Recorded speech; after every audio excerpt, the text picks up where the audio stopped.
Assalamualaikum warahmatullahi wabarakatuh. Mahasiswa sekalian, kita lanjutkan perkuliahan metodologi penelitian kali ini dengan topik landasan teori ya. Landasan teori perlu kita sampaikan agar Anda memahami kelengkapan dari penelitian itu ya. Kita tahu bahwa kalau kita melakukan penelitian itu harus mempunyai landasan ya, agar apa yang kita laksanakan itu tidak keluar dari dari ilmu yang kita jadikan acuan dalam pelaksanaan penelitian itu sendiri. Coba Anda kalau sudah mempunyai judul atau topik penelitian, Anda ingat atau Anda camkan dengan baik-baik supaya Anda betul-betul paham apa yang akan Anda teliti itu ya. Apa judulnya, kemudian bagaimana rumusan masalahnya ya. Jadi kalau tema atau topik ya, kadang-kadang kita berpikir sama dengan judul itu sudah kita ketemukan. Pertanyaannya adalah apakah sudah dirumuskan dengan rinci atau belum.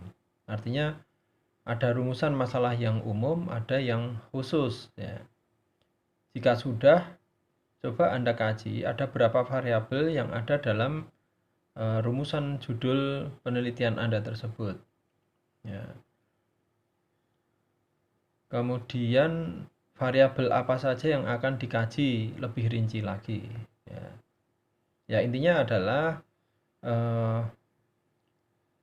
variabelnya itu apa saja, itu harus Anda pahami dulu. Ingat kemarin definisi variabel itu apa ya? Definisi dari variabel itu adalah sesuatu yang bisa diukur, gampangannya seperti itu kemarin ya. Maka jika belum Anda lakukan ya, belum dipilah-pilah, belum dirinci, belum dipahami dengan baik, maka sebaiknya Anda rumuskan dulu judul dan masalah penelitian yang lengkap sehingga Anda akan terbantu untuk memahami apa yang akan Anda teliti itu ya, dipahami dengan baik. Kemudian saudara sekalian, ketika peneliti melakukan penelitian, maka dia harus melakukan kajian teori yang relevan dengan masalah penelitian. Ya. Dan untuk dapat melakukan pengkajian teori sebagai landasan penelitian, maka peneliti terlebih dahulu harus memahami konsep dasar tentang teori itu. Coba kita simak dulu pengertian teori ya. Istilah teori itu banyak diungkap oleh para ahli. Misalnya ada Sukmadinata tahun 99 itu menyatakan bahwa teori merupakan suatu set atau sistem pernyataan atau set of statement yang menjelaskan serangkaian hal. Saya ulangi, teori merupakan suatu set atau sistem pernyataan ya, suatu set atau sistem pernyataan, bahasa Inggrisnya the set of statement yang menjelaskan serangkaian hal ya. Jadi teori ini merupakan abstraksi dari pengetahuan, pengertian atau hubungan dari proporsi atau dalil. Ada juga tokoh Kerlinger namanya, itu menyatakan bahwa teori adalah sebuah set konsep atau konstruk yang berhubungan dengan yang lainnya. suatu set atau proporsi yang mengandung suatu pandangan sistematis dan fenomena. Kemudian, saudara sekalian, Sukmadinata juga mengatakan ada 3 kelompok karakteristik utama sistem pernyataan suatu teori. Yang pertama, pernyataan dalam suatu teori bersifat memadukan atau unifying statement. Jadi karakteristik yang utama dari teori itu, yang pertama adalah pernyataan dalam suatu teori yang bersifat memadukan. Kemudian yang kedua, pernyataan tersebut berisi kaidah umum atau universal proposition. Jadi kalau kita nanti misalnya menemukan sebuah teori, maka apa yang kita katakan sebagai teori itu harus berlaku secara umum, tidak hanya untuk orang Islam, tidak hanya untuk orang Kristen, tidak hanya untuk orang Hindu, tidak hanya untuk orang Buddha misalnya seperti itu. Atau hanya untuk orang Salatiga saja misalnya. Itu kalau seperti itu berarti bukan sebuah teori. Kemudian yang ketiga, pernyataan yang bersifat meramalkan atau predictive statement. Jadi dengan teori itu kita harapkan nanti bisa menjadi acuan ketika kita membuat sesuatu ketika itu dilandaskan pada teori itu. Ya, itu teori. Jadi yang pertama tadi bersifat memadukan, yang kedua bersifat umum, kemudian yang ketiga bersifat meramalkan. Kemudian ada juga pernyataan dari Rose ya, tahun 99, ini dikutip oleh Sukmadinata juga, yang menyatakan bahwa karakteristik pernyataan atau set of statement tersebut meliputi definisi, asumsi, dan kaidah umum. Ya, ini agak perlu mengernyitkan kening kita ya kalau yang seperti ini, yang dasar-dasar. Jadi apa tadi, karakteristik pernyataan itu ya, atau set of statement itu meliputi definisi, asumsi, dan kaidah umum. Dalam rumusan yang lebih kompleks, teori ini juga menyangkut hukum-hukum, hipotesis, dan deduksi-deduksi yang sifatnya logis sistematis. Nah, yang perlu menjadi catatan juga adalah bahwa teori itu harus mampu menjangkau ke depan. Ya, jadi tidak hanya menggambarkan apa adanya, tetapi mampu meramalkan apa yang terjadi atas suatu hal.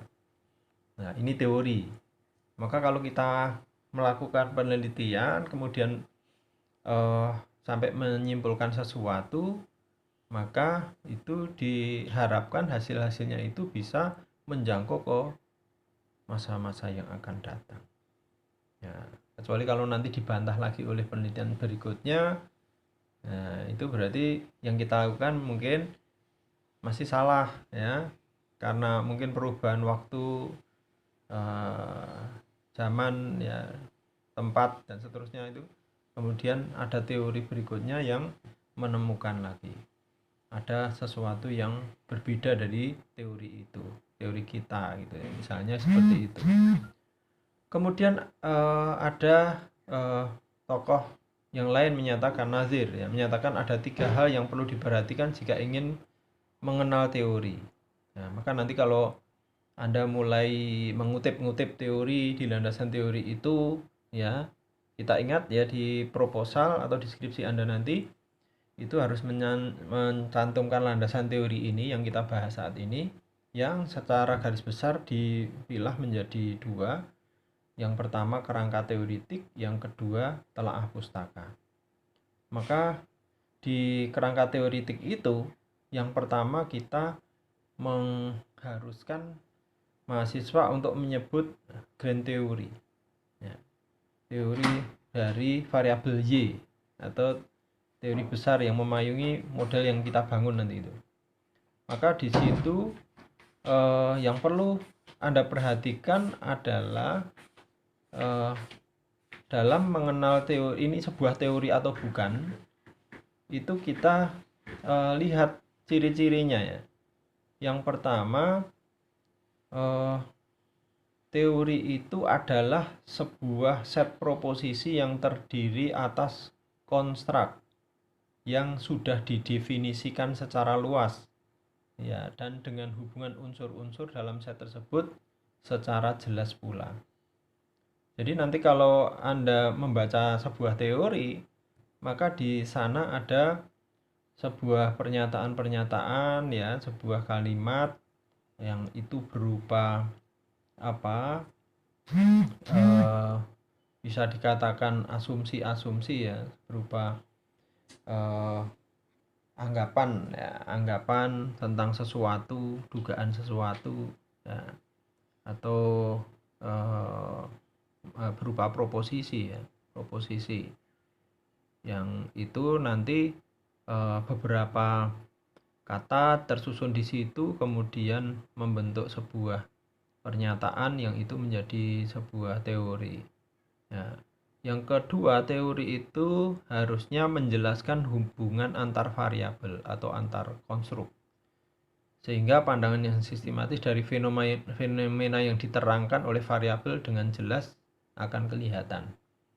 Nah, nanti coba diamati di teori apa. Kalau Anda di perbankan syariah itu ada 3 konsentrasi. Ketika Anda misalnya sedang meneliti tentang perilaku gitu ya, tentang perilaku, ada teori tentang theory of planned behavior, bagaimana teori itu mengatakan ya.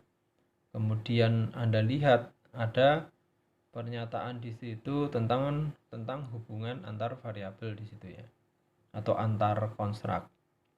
Kemudian yang ketiga, teori menerangkan fenomena dengan cara menspesifikasikan variabel mana yang berhubungan dengan variabel mana. Nah, itu ciri-ciri dari teori. Nah, kemudian saudara sekalian, selanjutnya apa peran dan fungsi teori? Nah, ini penting ya.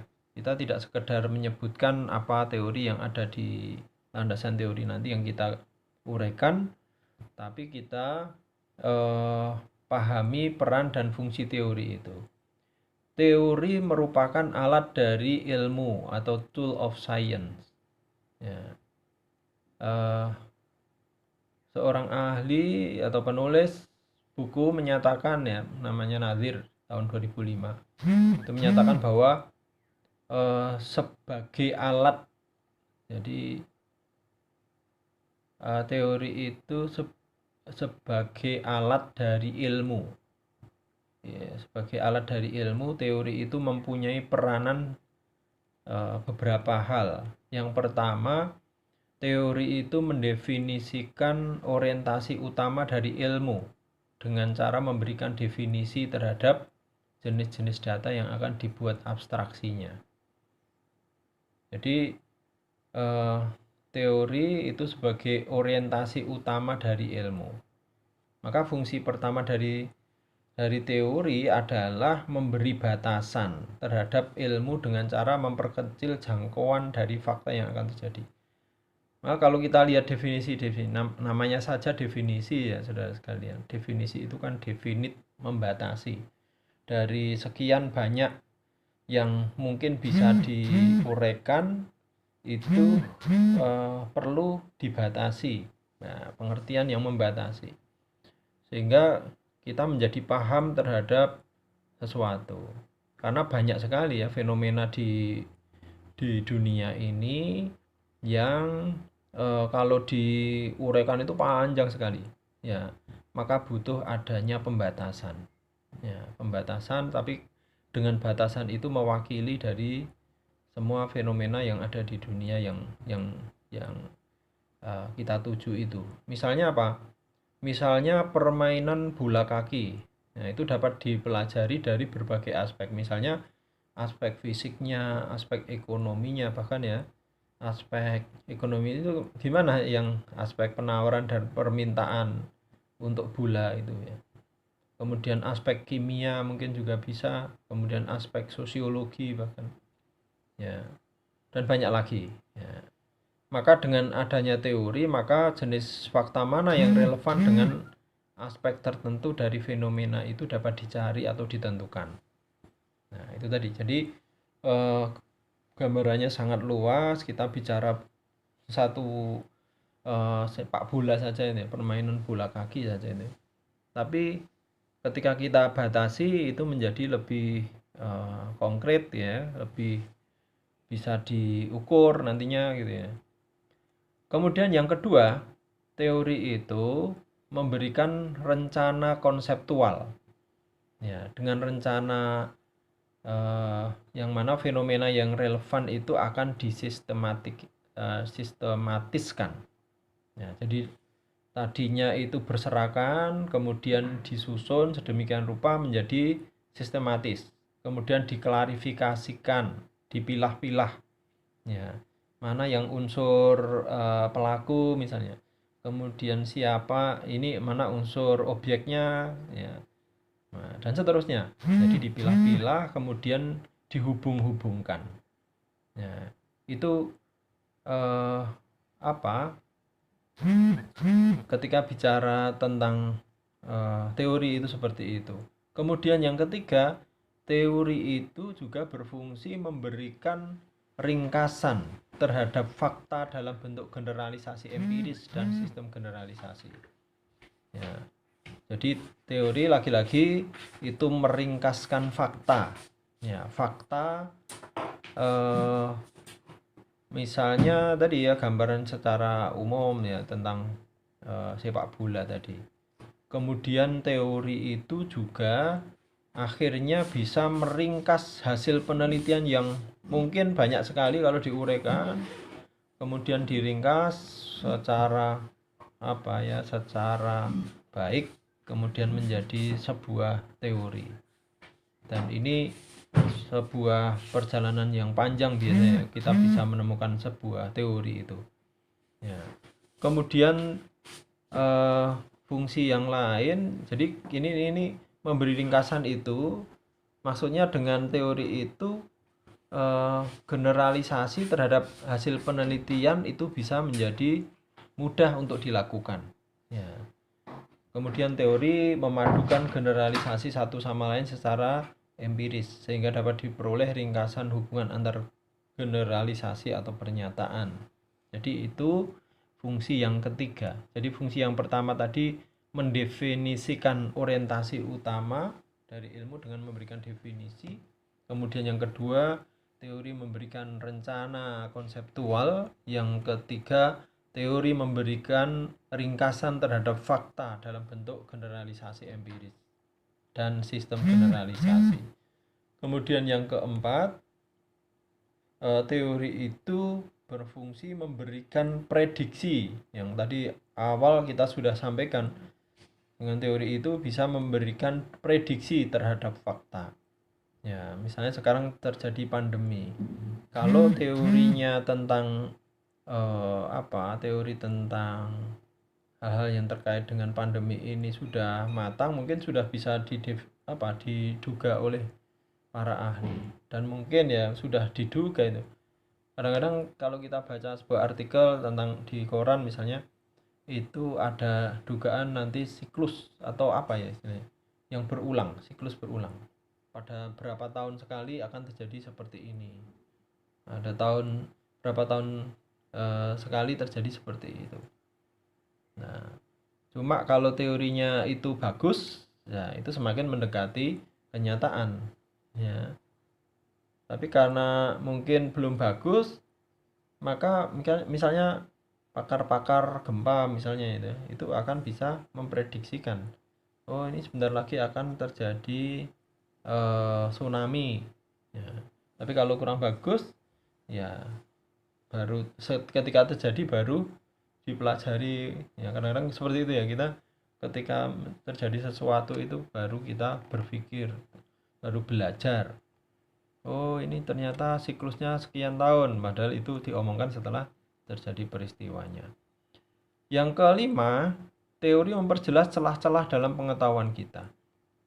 Jadi teori itu untuk menutup atau menjelaskan celah kosong Ya.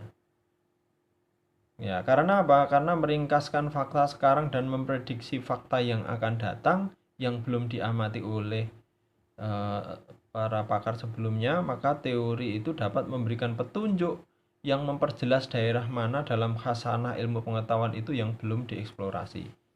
Ya, maka disinilah ketika kita nanti Anda mulai melakukan penelitian, menyusun proposal, di situ Anda dituntut untuk mencari gap ya atau celah ya.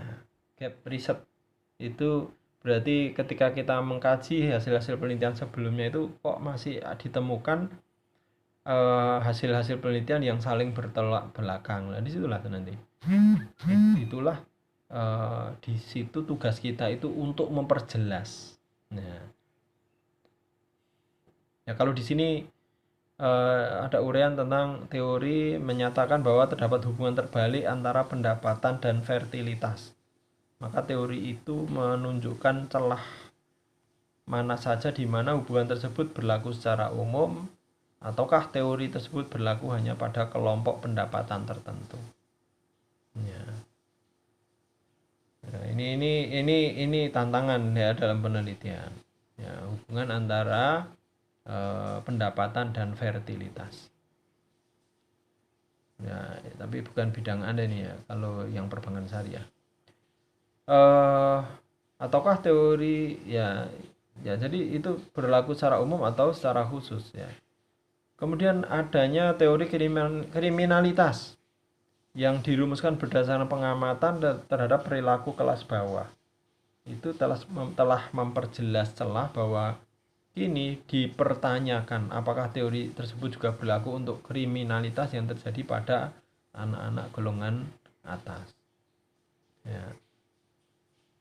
Kemudian saudara sekalian ada sedikit perbedaan pendapat dari ahli yang lain yang menyatakan bahwa minimal ada 3 fungsi teori yang disepakati oleh para ilmu. Yang pertama adalah mendeskripsikan, yang kedua menjelaskan, dan ketiga memprediksikan. Nah, untuk tokoh ini ya ini Sukma Dinata gitu ya, menyatakan bahwa usaha mendeskripsikan, menjelaskan, dan membuat prediksi para ahli terus mencari dan menemukan hukum-hukum tersebut. Nah, ini kata Sukma Dinata. Maka melalui proses demikian, mungkin terjadi dalam suatu set kejadian, semua hukum dan interrelasinya itu dapat dinyatakan dan teori itu telah berkembang menjadi hukum yang lebih tinggi. Ya. Maka disampaikan selanjutnya para ahli teori mencari hubungan baru dengan menggabungkan beberapa set kejadian menjadi satu set kejadian yang baru yang lebih universal. Nah, kemudian hal itu mendorong pencarian dan pengkajian selanjutnya untuk menemukan hukum baru dan hubungan baru dalam suatu teori baru. Maka fungsi besar dari sebuah teori adalah melahirkan teori baru. Nah, ini lagi-lagi yang perlu saya sampaikan bahwa penelitian itu hakikatnya pada muara akhirnya ingin menemukan teori baru. Itu tantangan ya, tantangan para peneliti. Ya, kalau bisa melakukan itu sebuah prestasi yang terbesar dalam penelitian. Tapi untuk kelas skripsi ya itu belum sampai ke sana. Anda cukup membuktikan saja hasil-hasil penelitian sebelumnya itu dengan hasil penelitian yang baru apakah memang terbukti ya. Kelasnya itu kalau saya sampaikan kemarin gap itu ada 3, gap fenomena, kemudian gap riset, dan gap teori ya.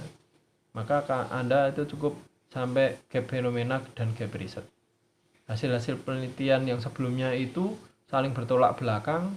Nah, itu Anda mau di posisi yang mana, mendukung yang mayoritas atau mendukung yang minoritas hasil penelitian itu, maksud saya ya. Belum sampai ke riset gap untuk menutup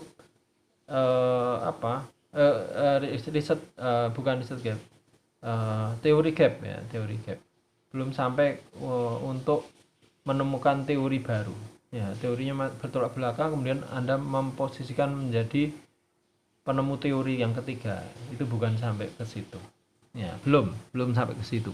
Ya. Itu saudara sekalian, jadi terkait dengan teori ini terutama dengan fungsi teori, bahwa proses pembentukan suatu teori atau bagaimana proses berteori itu berlangsung itu harus melalui beberapa tahapan. Nah, ini kalau Anda mau melakukan itu ya, proses pembentukan teori. Ini sekedar pengetahuan. Ya, yang pertama, pendefinisian istilah merupakan hal yang sangat penting dalam berteori, terutama berkenaan dengan kejelasan atau ketepatan penggunaan istilah yang didefinisikan. Maka ini lagi-lagi tingkatnya sudah tinggi ya. Kita membuat teori itu sejak istilahnya itu harus dibangun dengan kalimat atau kata-kata yang memang matang sekali. Ya. Maka di sini pendefinisian istilah itu hal yang sangat penting. Kemudian yang kedua, klasifikasi. Ya. Tadi definisinya itu diperjelas, kemudian dipahami betul, kemudian apakah ada peluang bagi peneliti selanjutnya atau pembuat teori selanjutnya, kan gitu ya. Kemudian yang kedua, klasifikasi. Pengelompokan informasi yang berkaitan dengan kategorisasi yang sejenis. Ya. Jadi dikelompok-kelompokkan. Ya. Kemudian faktanya itu dikelompok-kelompokkan, digeneralisasi dalam kelompok yang homogen. Ya, tapi tidak menjelaskan hubungan antar kelompok, antar fakta dengan generalisasi dalam satu kelompok. Ya, ini memang agak berat ya kalau sudah membahas sampai penemuan teori baru itu. Yang ketiga, mengadakan induksi dan deduksi. Induksi dan deduksi itu merupakan proses penting dalam mengembangkan pernyataan teoritis setelah pendefinisian dan pengklasifikasian. Untuk induksi ini, saudara sekalian, merupakan proses penarikan kesimpulan. Ya, penarikan kesimpulan yang lebih bersifat umum dari fakta-fakta atau hal-hal yang bersifat khusus. Kemudian sementara itu deduksi itu merupakan penurunan kaidah khusus dari kaidah yang umum. Nah, kemudian yang keempat yaitu informasi, prediksi, dan penelitian. Ya, dalam hal ini pembentukan suatu teori yang kompleks itu berpangkal dari inferensi atau penyimpulan dari apa yang diamati. Ya. Inferensi ini kemudian ditarik melalui perumusan, ya, perumusan asumsi, ya. Anggapan-anggapan kemudian dirumuskan, kemudian dihipotesiskan, kemudian baru generalisasi dari hasil observasi itu. Ya, ya ini prosesnya seperti itu, ya. Kemudian sesuai dengan fungsi dari teori yaitu memberi prediksi, maka teori itu juga berkembang melalui prediksi dan juga penelitian. Ya, ini memang maka orang-orang yang mungkin ya suka melihat film-film fiksi, ya, itu nanti ada kemungkinan dia itu mempunyai bakat untuk menemukan teori-teori baru. Ya, fiksi, ya, pikirannya itu jauh ke depan. Ya. Interrelasi antar prediksi yang dibuktikan dengan suatu penelitian itu juga ada juga yang tetap sebagai prediksi. Kemudian yang kelima, pembentukan model. Ya, karena yang dicakup dengan teori sering menyangkut hal yang bersifat abstrak dan kompleks, maka untuk memberikan gambaran yang lebih konkret dan sederhana dibuatlah model.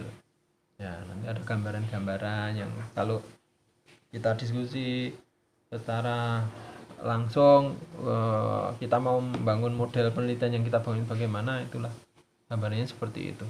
Ada fenomena-fenomena yang kemudian itu sudah bisa diukur, ya, menjadi variabel, kemudian atau masih belum bisa, misalnya masih berupa konsep-konsep, ya kita petakan dulu. Kita kira-kira ada celah mana yang kita bisa memasuki di situ, kan gitu ya. Kemudian yang keenam, pembentukan subteori. Subteori yang mapan, yang sudah mapan itu, yang sudah berlaku secara komprehensif, mendorong untuk terbentuknya sub subteori. Ya. Subteori ini cenderung memperluas lingkup dari suatu teori dan juga memberikan penyempurnaan. Maka lagi-lagi kalau kita melakukan penelitian untuk S1 ini, Anda kalau bisa menemukan hubungan antar variabel itu, yang mana sebelumnya itu masih bertolak belakang, itu akan memperkaya sebuah teori. Nah, maka teorinya mana yang kita pakai sebagai payung, disitulah nanti kalau semua hasil penelitian se-IAIN misalnya ditemukan hasil-hasil yang hubungannya signifikan, hubungannya positif signifikan atau negatif signifikan, ya. Yang signifikan itu kalau dikumpulkan semua itu sebenarnya bisa kalau diklasifikasikan itu akan mengelompok pada ini dukungan pada teorinya siapa gitu ya, teori sebelumnya yang sudah ada itu. Kemudian kalau sebelumnya belum pernah ditemukan, apalagi sekarang ada mediasi moderasi yang diharuskan itu. Nah, itu luar biasa kalau bisa dirangkum dalam sebuah tulisan gitu ya. Ya, mudah-mudahan suatu saat ada yang melakukan itu. Ya, atau saya mudah-mudahan ya. Ya, kemudian kajian teori dan studi kepustakaan. Ya. Pengkajian teori itu tidak akan lepas dari kajian pustaka atau studi kepustakaan. Maka tidak boleh ya kita bermalas-malasan untuk membaca. Kalau kita sudah menetapkan model yang kita bangun, maka bagian-bagian dari model itu variabel-variabelnya kita kaji secara mendalam. Tidak boleh hanya sekedar copy paste dari punya orang sebelumnya. Maka sekarang berlaku cek plagiarisme itu seperti itu. Harus dibaca betul.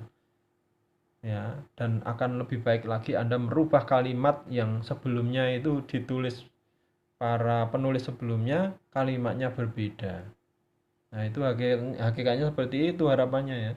Maka dari awal sampai akhir itu irama atau istilahnya kalau di dunia tulis menulis itu cengkoknya seorang penulis itu kelihatan, atau selingkungnya. Dia itu biasanya menyusun kalimatnya itu mungkin masih tingkatnya menengah ke bawah gitu ya. Tapi kalimatnya konsisten, tidak kadang-kadang begitu tinggi karena ngutip dari buku orang lain, kemudian dia kutip hanya di apa adanya, tidak dirubah. Maka aneh ya ketika bahasanya tinggi, kemudian di tengah-tengah rendah, ya di belakangnya tinggi lagi. Maka baiknya dipakailah kalimat kita sendiri. Apa yang kita pahami dari buku orang tentang satu alinea misalnya, kemudian kita gunakan bahasa kita sendiri, kemudian kita cantumkan dalam laporan penelitian kita nanti. Ya, itu harapan kita seperti itu. Saya ulangi bahwa kajian teori itu penting ya di sini ya. Nah, kajian teori, kajian pustaka itu penting. Maka harus dikuasai. Nah, kemudian yang perlu dipahami juga bahwa kajian teori itu dapat diperoleh melalui studi dan kajian kepustakaan. Maka lagi-lagi Anda harus mengumpulkan dulu tulisan-tulisan apa saja yang bisa dipakai, atau buku-bukunya siapa, atau dari artikel-artikelnya siapa. Anda kumpulkan dulu yang bisa terkait dengan penelitian Anda itu. Ya, dan sekarang rambu-rambunya itu maksimal 10 tahun lah. Nah, jangan sampai yang 2006, 2005 itu masuk dalam tulisan kita. Nah, itu penting ya. Kenapa sih kok harus yang baru? Ya, karena kajian teori itu juga berkembang. Ya, maka yang terbaru, yang paling baru itu tentu dia sudah mempelajari yang sebelumnya, maka kita ambil yang baru itu supaya update ya pemahaman kita tentang sebuah teori. Ya.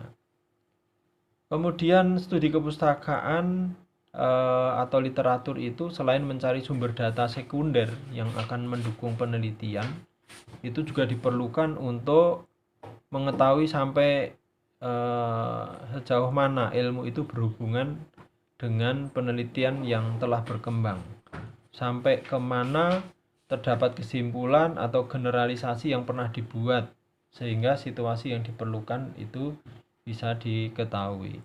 Nah, maka ini penting sekali. kemudian ditelusuri ya penelitian. Anda coba menelusuri hasil penelitian tentang sesuai tema Anda. Anda kumpulkan ini dari tahun berapa awalnya, kemudian sampai di terakhir. Nah, itu penting sekali. Kalau bisa melakukannya seperti itu ya. Kemudian yang perlu dipahami juga, melalui studi kepustakaan ini akan diperoleh informasi dari penelitian terdahulu tadi ya, itu ya. Kemudian saudara sekalian, saya kira inti-intinya sudah dipahami. Yang penting adalah studi pustaka itu usahakan yang terupdate. Kemudian kajian teori itu sebenarnya dapat diperoleh dari berbagai sumber. Ya. Yang pertama adalah dari buku teks. Ya, buku teks itu buku tulisan yang dijilid rapi yang diterbitkan dengan interval yang tidak tentu. Ya. Ini pengertian dari buku teks. Ya, buku teks itu berkaitan dengan bidang ilmu yang isinya menyeluruh. Ya, biasanya digunakan sebagai buku wajib dalam mata kuliah tertentu. Itu bisa untuk rujukan. Nah, maka usahakan tadi yang terbaru. Kemudian yang kedua, ini yang sekarang sudah menjadi tren ya, yaitu jurnal. Ya, jurnal ilmiah. Ya, jurnal ilmiah adalah majalah ilmiah yang berisi tulisan ilmiah atau hasil seminar yang diterbitkan oleh himpunan profesi ilmiah. Nah, ini antara lain pengertiannya seperti itu. Ada yang diterbitkan 3 bulan sekali, ada yang setahun 2 kali, artinya 6 bulan sekali ya. Ada yang mungkin setahun sekali tapi jarang ya. Kemudian yang saya yakin Anda sudah sering melihat ya, di jurnal ilmiah itu berisi artikel-artikel yang di sana terbitan terbaru itu berarti berisi hasil-hasil penelitian yang terbaru. Kalau sekarang lagi masa pandemi, saya yakin Anda kalau lihat artikel jurnal itu banyak yang membahas tentang kaitannya dengan pandemi. Ya, di artikel jurnal itu di sana ada yang namanya abstrak ya, abstrak. Nah, itu kalau Anda mungkin mengumpulkan artikel banyak sekali, itu dengan melihat abstrak itu sebenarnya Anda sudah bisa melihat, oh ini isinya artikel itu ini, kira-kira seperti ini. Nah, itu kalau misalnya ya terlalu banyak artikel jurnal yang Anda kumpulkan. Ya, tapi akan lebih baik lagi Anda baca sampai dari awal sampai akhir. Yang menarik itu kadang-kadang kita melihat ada